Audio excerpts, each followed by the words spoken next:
Olá a todos, aqui é o professor Cláudio e hoje eu farei um comentário sobre uma recente descoberta no campo da astronomia e o quanto que ela endossa aquilo que foi dito pelo filósofo Pitágoras no quinto século antes de Cristo. Foi descoberto um sistema solar recentemente que foi batizado pelos astrônomos de um sistema solar perfeito, e nós veremos o porquê ele foi considerado pelos astrônomos como um sistema solar perfeito e o quanto que essa descoberta nos reporta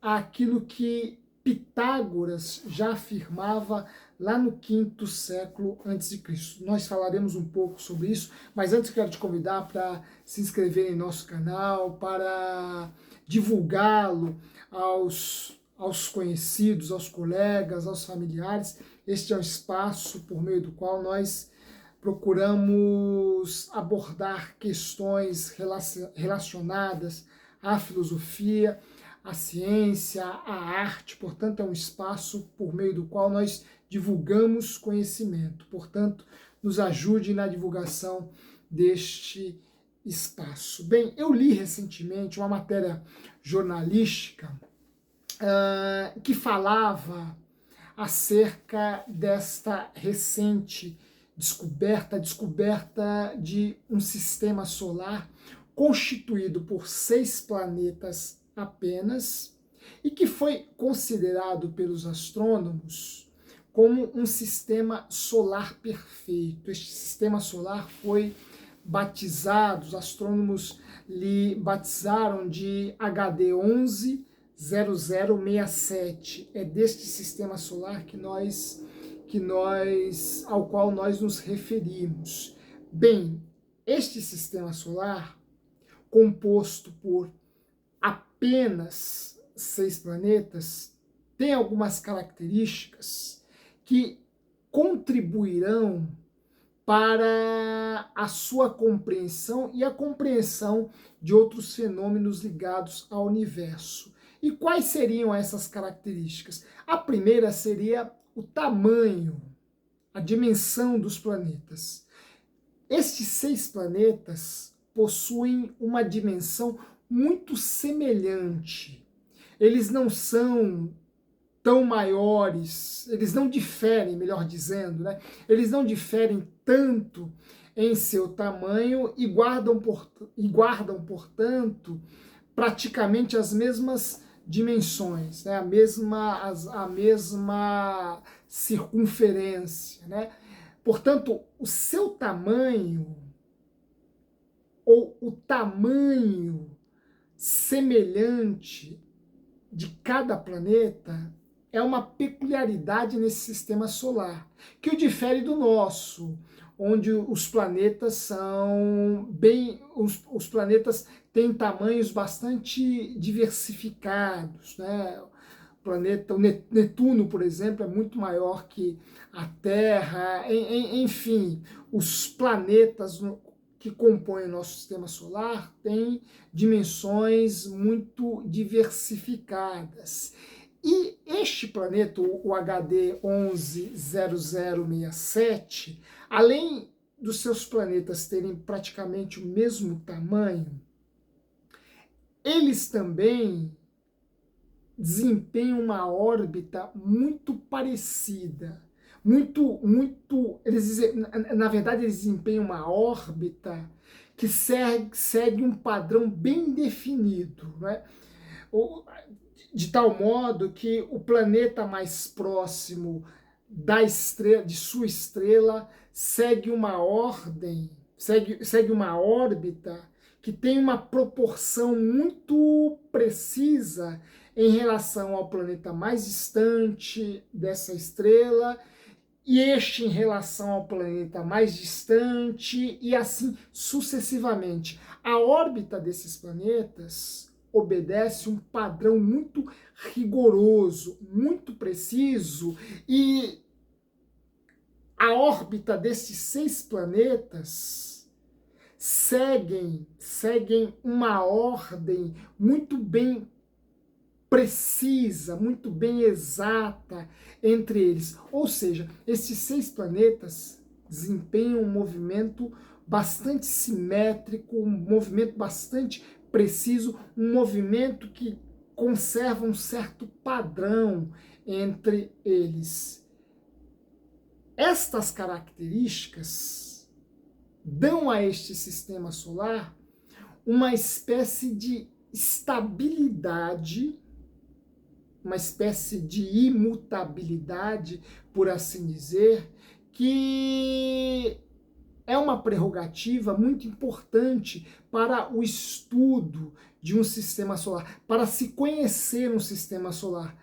Ora, este sistema solar não está sujeito a fenômenos muito bruscos que causariam, de algum modo, um certo desarranjo, uma certa desorganização, uma certa imprevisibilidade em relação à órbita de seus planetas. Portanto, o HD 110067 possui, por conta dessas características, tamanhos semelhantes entre os seus planetas e uma órbita simétrica, uma órbita e uma órbita que segue um determinado padrão, são características que demonstram a estabilidade desse sistema solar. Portanto, esta característica torna-se um prato cheio para que os astrônomos consigam estudá-lo, tirar dele conclusões muito precisas, haja vista que ele não está sujeito a fenômenos, a acontecimentos que possam tornar o seu estudo algo que imprevisível, que deem certa insegurança às teorias que poderão ser formuladas a partir deste sistema solar. Por conta disso, os astrônomos o consideram um sistema solar perfeito. Ora, a matéria que eu li me colocou diante, como se não bastassem essas características, como se não bastassem esses elementos, essas descobertas que são muito pertinentes, são muito ricas para o estudo da astronomia. Esta matéria me colocou diante de uma informação que já me reportou diretamente à filosofia. Por quê? Porque a órbita desses planetas, desses 6 planetas, segue um padrão tão rigoroso que os cientistas compuseram uma peça musical a partir do ritmo e do movimento desses planetas. A partir do movimento de cada planeta, estes astrônomos, estes cientistas, compuseram uma peça musical que corresponde ao movimento simétrico, preciso, exato, rigorosamente proporcional, realizado por estes 6 planetas. Esta matéria acrescentou ainda que esta peça musical se assemelha a uma peça do minimalista Philip Glass. Ora, Philip Glass foi um compositor. O Glass, se não me falha a memória, já é falecido. Foi um compositor que compôs peças que vão do erudito ao popular. Seu conceito de minimalismo tinha como finalidade tornar suas obras musicais menos racionais possível. Ele tinha como finalidade tornar as suas composições mais acessíveis a um público cada vez maior, peças tangíveis a ouvidos que não tivessem uma educação formada em música clássica. Ele compôs peças que tangeiam o pop, mas um pop que contém uma certa qualidade, né? O Philip Glass, inclusive, compôs peças para cinema, né? Ele compôs a trilha sonora de filmes como O Show de Truman, As Horas. Ele, inclusive, compôs uma trilha sonora para um filme do Martin Scorsese, o Kundun, de 1997, e esta trilha lhe garantiu uma indicação ao Oscar de 1997, embora ele não tenha ganhado, mas ele compôs trilhas sonoras para cinema, inclusive tendo essa como sendo uma trilha, como uma trilha que foi indicada ao Oscar, né? E a música do Philip Glass é uma música que, embora seja uma música mais palatável, ele também compôs peças mais complexas, peças que conversam, dialogam com a música erudita, mas embora essas suas peças mais populares fossem mais tangíveis, elas em nada perdiam em termos de profundidade, né? O seu minimalismo, sua música minimalista, pode ser comparada à antiga poesia haiku, né? A poesia japonesa, um gênero poético. O haiku é um gênero poético japonês que joga com uma textura bastante acessível, mas a partir de subjetividades muito complexas e expressivas, né? O haiku, esse poema antigo, esse gênero poético antigo japonês, joga com essas características. Tem uma textura bastante acessível, mas à medida em que você mergulha nessa textura, você percebe que para além dela existe uma estrutura de subjetividades, de expressividades bastante complexa, né? Portanto, não julguemos mal a música de Philip Glass, porque a semelhança do haiku japonês, ela parece um pouco acessível, um pouco superficial, mas só na textura. Suas estruturas são muito bem elaboradas, muito bem articuladas. Ora, Philip Glass, a música de Philip Glass, se comparada ao movimento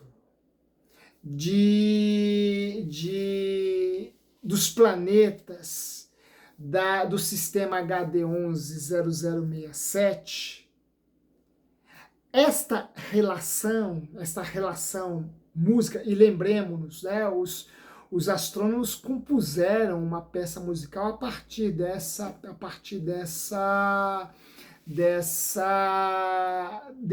da órbita desses 6 movimentos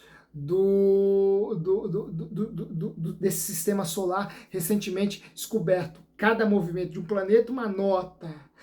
As 6 notas devidamente articuladas formam uma música. Portanto, nós temos aqui uma espécie de música do universo, música das esferas, partindo do pressuposto de que o som, a base do som é o movimento, o som é movimento, né? E vejam, estes planetas se movem com tal precisão matemática que a partir deste movimento, os cientistas foram capazes de compor uma peça musical. Portanto, eles nos colocaram diante de uma música, de uma partitura, que é uma partitura vinda do universo, um som, uma harmonia que vem do universo. Ora, muito antes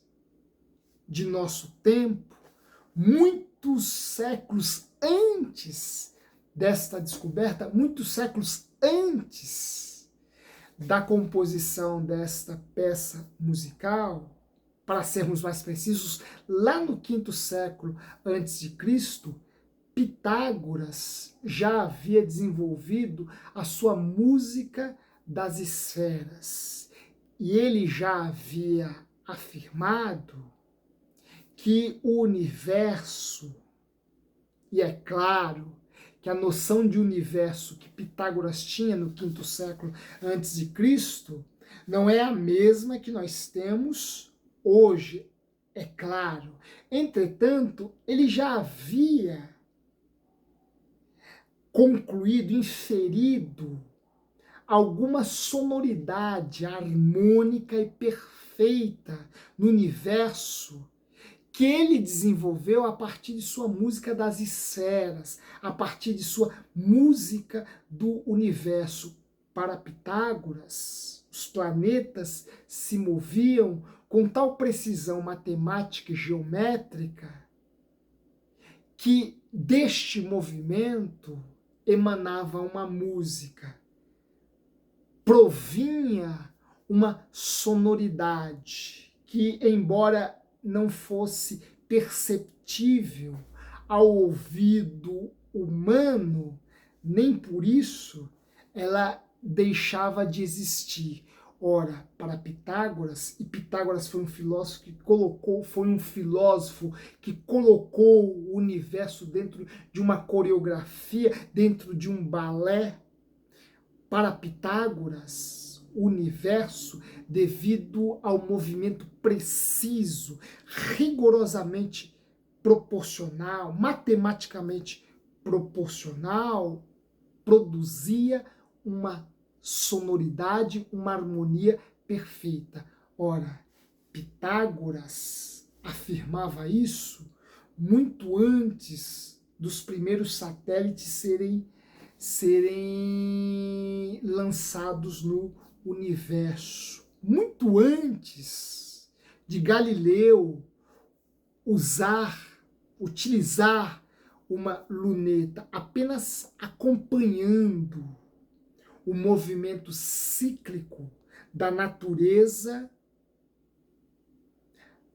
e das estrelas, Pitágoras, por meio da razão, intuiu esta bela harmonia. Ora, nós vemos aqui quanto que um indivíduo, quanto que o intelecto humano é capaz de antecipar muitas coisas e realizar descobertas e intuições com os recursos, ou mais ainda, no caso de Pitágoras, desprovido de qualquer recurso mais sofisticado, utilizando apenas a observação, a contemplação, um pouco de imaginação, por que não, e a sua razão. Ora, ainda que hoje nós saibamos que nem todo o universo, nem todo o sistema solar produz uma harmonia tal qual pensada por Pitágoras, o nosso próprio sistema solar tem movimentos caóticos, não possui a órbita dos planetas que habitam o nosso sistema solar, dos oito planetas que habitam o nosso sistema solar, é uma órbita mais caótica, menos rigorosa, uma órbita que certamente não tem a mesma precisão tal qual concebida por Pitágoras. Porém, se ele errou em relação ao nosso sistema, ele acertou em relação a este sistema solar perfeito, porque é estável, porque possui uma órbita que guarda, porque possui 6 planetas cuja órbita guarda uma proporção matemática e precisa entre si e que por conta disso permite ao indivíduo aqui embaixo compor uma partitura a partir deste movimento, a partir desta simetria. Ora, Pitágoras talvez tenha errado em relação ao nosso sistema solar, mas não errou ao afirmar que do universo pode surgir uma bela harmonia, surgir uma bela música tão encantadora como a música de Philip Glass. Vejamos aí mais um exemplo do quanto que a razão, que a inteligência humana é capaz de descobrir coisas belas e maravilhosas muito antes delas de fato serem confirmadas por meio do rigor da ciência, com todo o seu aparato, com todos os seus recursos tecnológicos. Ora, essa descoberta merece uma ode a Pitágoras. Um grande abraço e até a próxima.